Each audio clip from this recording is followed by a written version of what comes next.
Hello बच्चों, let's read this question. Assertion we have 1 AMU represent a mass equal to 1.66 into 10 power minus 27 kg, and reason for that is given. 1 AMU represent the actual mass of one atom of carbon 12.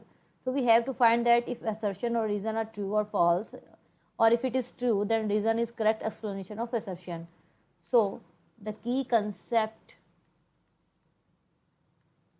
is 1 AMU is equals to 1/12 of the mass of one carbon 12 atom. तो 1 AMU क्या होता है? ये carbon 12 के जो एक atom का मास होता है उसका 1/12 को 1 AMU कहते हैं. तो हमारा रीज़न तो वैसे ही गलत हो जाएगा, क्योंकि इसने क्या बोला है रीज़न में 1 AMU represent the actual mass of one atom of carbon 12. नहीं, ये इसका 1/12 होता है. तो रीज़न हमारा गलत हो गया. हम असर्शन की अब बात करते हैं. अब आपको पता है कि 1 मोल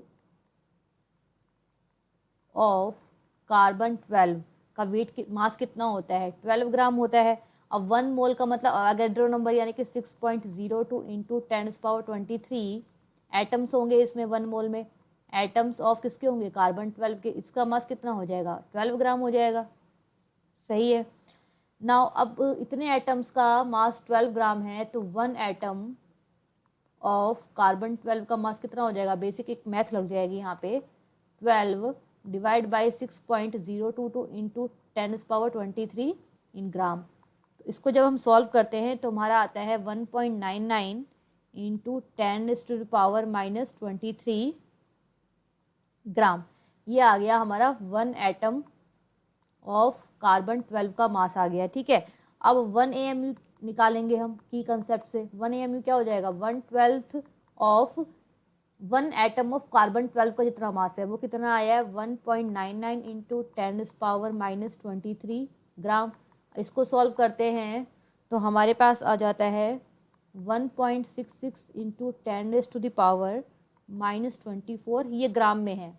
अगर आप क्वेश्चन में देखेंगे असर्शन में तो हमें किलोग्राम में दिया हुआ है.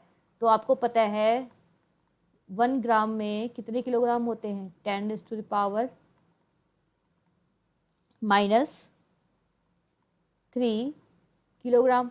तो ये आ जाएगा 1.66 इंटू 10⁻⁻27 kg.